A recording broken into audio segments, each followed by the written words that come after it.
Hello, everybody, and welcome to Forever Rugby on Forever Sport. It is a Wednesday, it's the 11th of January, and we are just a couple of days away before the second sort of batch of European Challenge and European Champions Cup fixtures do begin. It's another exciting weekend for the South African franchise. And so today I thought we would talk about what these competitions mean for South African teams and whether it's possible, for example, for these teams to compete on both fronts, both the URC as well as the Champions Challenge Cup, and even whether they should be trying to compete on both fronts and sort of what it means and what really is going to be the defining factors in terms of the way that coaches start to prioritize certain competitions, start to try and sort of split their squads and share resources so that they can try and be as competitive as possible across as many different sort of competitions and spheres as possible. And so I thought we'd have a bit of a quick chat in terms of, as I said, going into this round. It'd be very interesting to sort of see what some of the teams are that the various coaches put out in terms of the full strength, semi-strength sides. Are there opportunity for some youngsters to play, for example, or else are coaches really sort of going, real balls to the walls, playing their strongest sides, trying to get results, trying to make sure that they are as competitive as possible. As we head into the next sort of round, and we'll look at a couple of the fixtures and stuff like that. I think with the new format, for example, you're playing home and away 4 matches, and then we move into the group stages. Basically, you can almost choose. You can almost there are certain games you can sort of decide to not really prioritize, because in theory, if you were to win both your home games, that should be enough to get you into that final situation, and it's not that unfeasible that you can win your sort of home games, and if you can win that one away game, then you can almost sort of go into top your group. So if you look at some of the fixtures, sort of example, going into this weekend from the South African perspective, we've got the Sharks taking on Bordeaux, which is at 5:15. That is at Hollywood Bets Kings Park. So it's a home game for them. We've got the Bulls at home against Exeter Chiefs at 7:30 on a Saturday evening, and then we've got the Stormers on Sunday taking on London Irish, and that game is over in the UK. So again, here, Bulls, Sharks, home games. Probably find that both Bordeaux and Exeter also won't necessarily send over their stronger sides, and so these are very winnable games, especially for something like the Sharks, who sent very much a second string side over to that Dragons that Connacht fixture last weekend, and so should have their big name players. You'll see Khaleesi Ebenetbe sort of ready and rearing to go for this weekend. If we look at the Challenge Cup, for example, Cheetahs away against Scarlets. Now Cheetahs are in a very unique situation because they're not playing URC, so they don't have to worry about that. They don't have to necessarily worry about rotating their squad. They can afford to play their best side every single round, every single game. The traveling is not so big. Their biggest issue is more sort of match practice, really, and game fitness, because they're not playing as much rugby. But they don't necessarily have to worry about fatigue, I suppose. So it presents sort of different challenges. But for them, they're up against the Scarlets on a Friday. I think it's a 10 o'clock kickoff. And then we've got Lions taking on Stade Francais. That is in Paris. From the looks of it, it's a pretty decent Lions squad that's gone over there, but there's so many injuries there that I think that's going to be really sort of where they kind of fall down, is the fact that they do have so many injuries across that squad. So, but and I think again, that injuries come into it in terms of how you rotate your squad, because if you're trying to play your best side every game, every week, injuries are going to creep in. It's inevitable. You're not going to be able to avoid them. And the only way to try and sort of prevent that is to sort of, sometimes sit there and say, right, this player's played 3 or 4 matches in a row. You now give him a rest, for example, and try and sort of avoid, your muscle. Obviously, things like, collision injuries and stuff like that, you can't protect a player from that. But muscle injuries, fatigue, and those sort of things can come down to player management in terms of resting them, in terms of keeping them tired, fresh. And it's also about finding sort of those combinations that you can use. Do you sit there and go with, an A team, B team? Are we looking more within the top side? You got centre pairings that play together, you got front rows that play together, tight fives, use trios, and how sort of do you rotate these players within these sort of combinations so that you've always got a side which can compete? Because this is at the end of the day, even your second string sides or your reserve sides, your rotated sides, they've got to be able to compete. You don't want to be in a situation where, you're naming a second string side and they get blown out the water every single time. And then as soon as you're not naming your strongest 23 players, you can't compete. And that's where sort of building the squad depth really comes in and is so important. It's about how do we get our franchises to the point where we do have sort of squad strength, that you've got 35 players who can all, so 30 to 35 players who can all would look very at home within that final 23, so that they are competitive, regardless of sort of the combinations. And it's going to take time. There's no doubt that it's going to take time. You're not going to just suddenly snap a finger and all of a sudden have this squad of players. A lot of it's bringing in youngsters, for example, and introducing these youngsters into the systems, into this level of rugby, getting them up to speed, for example. It's about managing to hang on to as many players as possible, so you're not consistently having to replace players with younger players, and that you can sort of grow a squad. And you kind of have to almost take a multi-year approach, don't you? You've got to sort of sit there and say, right, we've got this group of players who I reckon in 3 to 4 years are going to be really competitive. We've got to hold on to them. You've got to try and add to them. You've got to try and bring in the next generation with them, so that when the current group of youngsters, for example, are in their peak of their powers, or the mid-20s, late 20s, in a couple of years' time, that there's also, the experienced players and the younger players sort of complement them, and you've got this group of players that can compete. And that's what makes, for example, like a Leinster so powerful, is that, first of all, obviously their starting 15 is basically the Island's starting 15. I'm not saying Ireland's starting 15, but they can basically name a 15 with international players in every position. That's what Leinster can do. But I think more importantly, their players beyond that are of a very high standard. So they can rotate. Something like a Ross Byrne, for example, who plays a lot of the URC games for Leinster. Doesn't necessarily play week in, week out for Ireland, but is a really, really good fly half that does the job for Leinster, very, very often. He's got 14 Irish caps to his name. He's got 141 Leinster caps, almost 1,000 points for Leinster. So he plays a massive role in that Leinster side, despite not necessarily being international. And I think that's quite important, because you've got someone like Johnny Sexton who can't afford, he can't play week in, week out. And you've got to be able to have somebody who can stand in and do the job. And that's why someone like Ross Byrne is so important to Leinster, because he does do the job and he can do the job. And, it's interesting that, sort of willing to then take a back seat whenever Johnny Sexton does sort of walk back into the side. But, you've got to find players who are almost prepared to do that.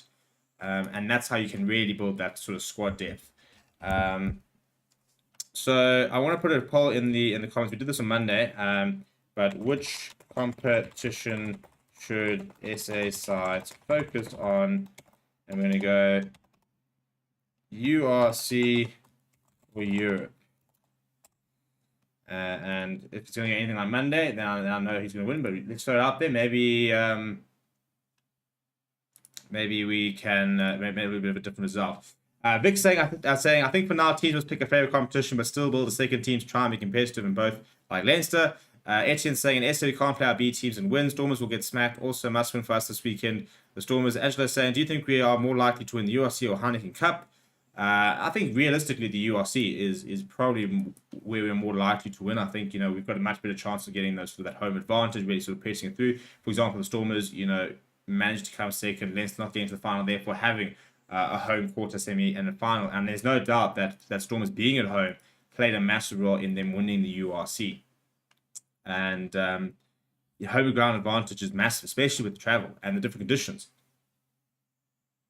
Playing in France in January versus playing in South Africa in January, playing in the UK in January versus playing in South Africa in January are like just chalk and cheese. So the home ground advantage, I think, is more important than ever, looking at the European competitions and the URC. And and this is the thing, I think, from a squad perspective, the Sharks have got a really, really good and a big squad, and they've got very good squad depth in certain positions. I think, you look at the fact that in that scrum, you've got two quality loose heads in Oxenchair in Tukunkunu. You've got two quality tight heads in Carlos Sari and Thomas Dutoy. So they've got reasonably good front row depth. At lock, I think that Edsmith's added massively, but I think that they could probably still add another lock to their side. Loose forwards wise, for example, the Sharks have so many loose forwards that once they're all fit, there's plenty of opportunity to rotate players around there. But for example, Flyhalf's been a bit of a problem for them. Kieran Bosch is playing really good rugby at the moment, but before that, Flyhalf was a bit of an issue. And I think that they're building good depth. You look at the centres, Ben Tapuai, Rowan Jans van Rensburg, Francois Venter. That's before you go to somebody like a Murray Costa, or if you want to burn a Crocodiles that centre and stuff like that. So the Sharks are very much moving towards having that sort of big squad depth to challenge across all those competitions. But I think, for example, people mentioned, I don't think the Stormers have got that kind of depth yet. I think the Stormers have got a 23 which can do phenomenal things, but I think it's going to be a while before they've got the depth. For example, at scrum half, I don't think they've got particularly good depth at scrum half. I think that their lock depth isn't great. They know that the lock depth isn't great. They lost a couple of players. David Mayer hasn't ever retired. JD Shicklin leaving. So they lost a couple of players. Their locks are quite thin on the mark. And I really think that from a front row perspective, once Stephen Kitson and Francois Herbert aren't playing, I think Niat Bashir has good days. I think Ali Famad, for me, is not a world beat. I think Sadie Sunny's got way to go. So I think from a front row perspective, I think they do also tend to struggle when they start to rotate. And then you look at a team like the Bulls, for example. Also, I think squad depth's a bit of an issue for them. I think that they've got lots of good players, but not a lot of great players. I think that starting 23, that best 23 the Bulls can put out is a good 23, but as soon as they start rotating, I think there are a lot of players who sometimes leave a little bit to be desired. And the likes of the Lions have got no squad depth. That's just the reality when it comes to the Lions. There is no squad depth. That starting 15 is decent and good, but we've seen a couple of loose forward injuries, and all of a sudden we're playing juniors and the loose forwards. There's very little depth at lock. Front row depth is a massive problem for the Lions. Centre depth is a massive problem for the Lions. There's just not a lot of players in the squad who are good enough at the end of the day, and now that's what we're seeing now. We're seeing a whole bunch of injuries, and all of a sudden the Lions just can't compete because they don't have that squad depth. And it's ominous for the Lions because we don't actually see an immediate fix. We don't have the investment that other teams do to go and buy, a player at each position, for example, and go on this massive recruitment drive and really sort of drive the core level of the squad up. We don't have the money. So we're kind of relying on very smart signings, on taking players who are not playing at other unions and turning them into starters, turning them into stars. For example, Snell Humber, who wasn't really playing much of the Sharks, you brought him in and look how they've kind of released him, and he's playing some of his best rugby. Marius Lowe, apart from last weekend, he had a bit of a mare. Has been a really good signing for the Lions. But for example, you want a Marius Lowe and a Burger Ordendale. You don't, and that's the problem with the Lions, is that it's always we replace the starter, and there's never a really capable replacement. And when the Lions were really competing and they'll go into that Super Rugby final, they had depth, for once. That was, I think, for me, you had Akafan and Merva coming on for Malcolm Marx. Those are two of the top hookers in the competition during those times, and replacing each other. You had Jakob van der Walt, who went on to play for Scotland as the replacement for Alton Yankees. That was some of the sort of the squad depth. A lot of the guys some of the guys around who are starting, and now some of the stars were the bench players. We had some really good squad depth because we had built a squad of players who all believed in themselves and all could do a job. But now, the core of the Lions has been ripped out, and now those non-core players are having to step in, and a lot of them have raised their game. There's no doubt about it. I think the Smith twins have been quite a good addition. I think Steve Torley's really stepped it up, but there's just not the depth. For example, Asanate and Clavicania had an absolute storm of a game last week, but tight head's a problem for the Lions because we lost Carly Sardi. So you've got Ruan Dre when he's fit. You've got Ruan Smith, but if you had Carly Sardi playing, and then you look at the game that Asanate and Clavicania put on last week. You look at the fact that you got Ruan Dre. If you add Carly Sardi back into that mix, you're sitting there going, we've got 3 quality tight heads. We've got depth at tight head. You look at Lucid, for example, and I think we were to throw back a Dylan Smith into that side, and you got Steve Torley and JP Smith as your other players. That's really good depth. I mean, you look at hookers, for example. As I said, the Lions went from having Akapana and Malcolm Marx as your 2 hookers. PJ Burton now, Mark McFewens is taking a while to get going. There's just not much quality to hooker at the moment. Locks, there's just no locks for the Lions at the moment. So, in that sense, and the reason I'm getting there is we can't compete in both competitions successfully, I don't think. I do think that teams will have to literally go and sit there saying, right, we focus on the URC, we maybe play our strong sides for those 2 European Champions games, and we have to really then hope that we get a favourable draw in the Champions Cup, because at the moment all the European playoff games are going to be played away. So you will not have a European Champions Cup final in South Africa. It's not going to happen this season. That is something we need to add to the future. The fact that you get that home ground advantage, but that's the whole point, and that's what Jake White was saying. You've probably got to play. You've probably got to beat a Leinster. You've got to beat a La Rochelle. You've got to beat, Toulon. These are some of the sides you've probably got to beat. A Saracens, away to be able to win a Champions Cup. Is it going to happen this season? And Jake White basically said, and he doesn't think so. So I think from the Bulls' perspective, they are very happy to sacrifice the Champions Cup to really go all in on the URC. And, try and continue to add players into the squad so that you can then say, right, you still probably focus the URC, but then have a good enough second string side which can get you into European Champions Cup playoffs, for example, and maybe even get you past the quarterfinal, or last 16 game. And you can then sit there saying, right, well, we've already played 5 Champions Cup games. We've only had to use our A team for 2 of them.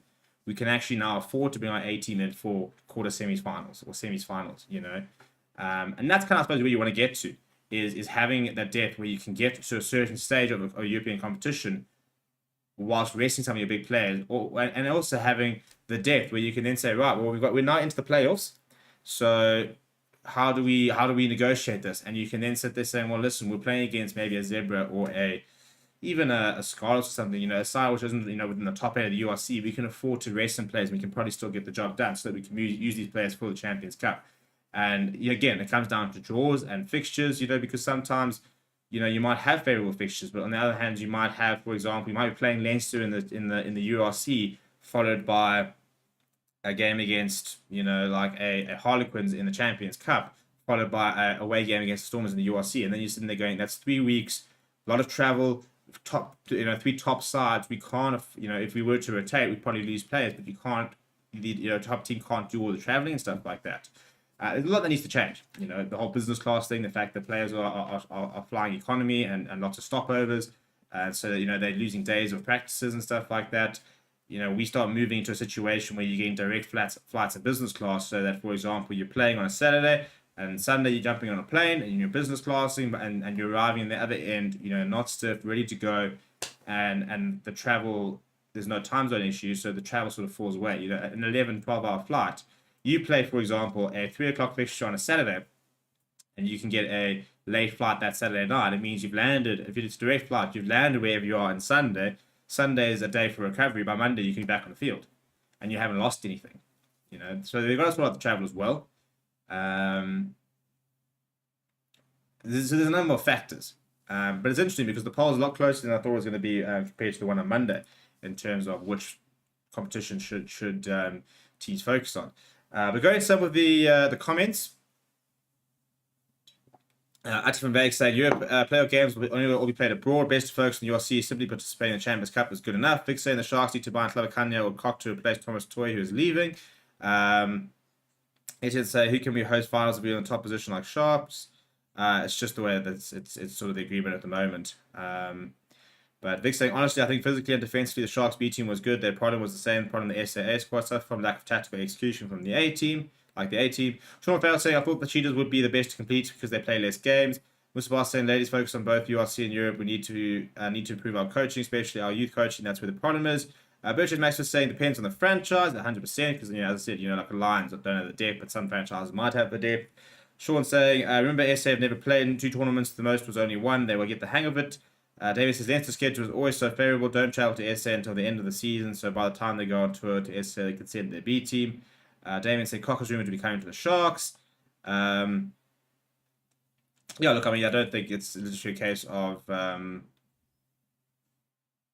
Leinster, getting a favourable draw. I think it's just the way cookie crumbles. Sometimes you get a favourable draw, sometimes you don't. But yeah, so I think that whole point sort of depends on the franchise is a very good point, because I think the Sharks have probably got the best depth in the country at the moment, and even they are struggling to compete on both fronts. So a team like the Lions has no chance. There's definitely no chance that the Lions with next to no depth are going to be able to compete on both fronts anytime soon, to be honest. I think at this stage, the Lions are desperately trying to get into that top 8 of the URC to get Champions Cup qualification. And ironically, when it comes to the monetary side of things, getting into the Champions Cup is the big one. It's the money you get from getting into the competition as opposed to actually having to do one of it. So that's why even once you're in there, you still want to keep focusing on the URC because that gets you qualification back into the Champions Cup. So yeah, it's all about, for me, I think it's all about the URC. And just make sure you're staying in Europe within the URC, but focus on the URC, try and win the URC, and because also you start winning the URC, you get sponsors, you can start getting more players. It's kind of a roll-on effect. But for me, you've got to focus on the URC. So if I'm the Lions, I wouldn't be playing a particularly strong side against Stade Francais. I would have sent a lot of youngsters out. I would have kept a lot of, for example, Heike van Beek, Jordan Hendricks, limped off. I'll be sending them straight back here and saying, right, chaps, you guys just rest or whatever. Even if you don't play them again next week, try and make sure these guys are fit for the run in the season. Try and see if we can have a late push and get yourselves sneak into the top 8. Sneak into the top 8 and get your Champions Cup rugby. Be massive for the franchise. Be more important than anything else. We do get top 8 for that Lions side. And that's not in terms of getting into the playoffs. I couldn't care if we go out in the playoffs. But get into that top 8 so that you're playing Champions Cup rugby next year. Ati saying that Owen foul tackle on weekend was unbelievable. Referee saying that was indeed high level of danger, but couldn't have looked at it as it happened. 6+ phaser back, well, he hasn't decided for it, so we wait to see what's going to happen there. Double saying prioritize Europe, too much smugness from DuPont and Co. from SA teams, participation, shut them up. Ati van Dijk saying everything in rugby lacking consistency these days, even the travelling in the URC is ridiculous. Damien saying, I think the Lions will be in trouble by the end of the season. They hardly rotate their squad because they can't afford to, 100%. Agreeing that the Lions should focus on getting top 8 in the URC. I'd say 40-hour flights for SA teams, that was not what we signed up for. And Vic saying the Lions should make a deal with week because of Pumas about blending the squads. We do have a bit of a partnership with the Pumas. We do get some players from them. That's been going back quite a while. After Clerk, for example, came out of that. As well as somebody else. Somebody else came from the Pumas that went on to do quite well from the Lions' perspective. But yeah, before we wrap up, we're just saying I think Lions URC playoff is unlikely with our remaining fixtures against the Black Bulls, Sharks, Leinster. In my opinion, they should try and focus on Challenge Cup. Yeah, just we're not so teaching on the edge. But if you manage to string a couple of good results in the URC, we can sneak into that top 8. And the hope for me is,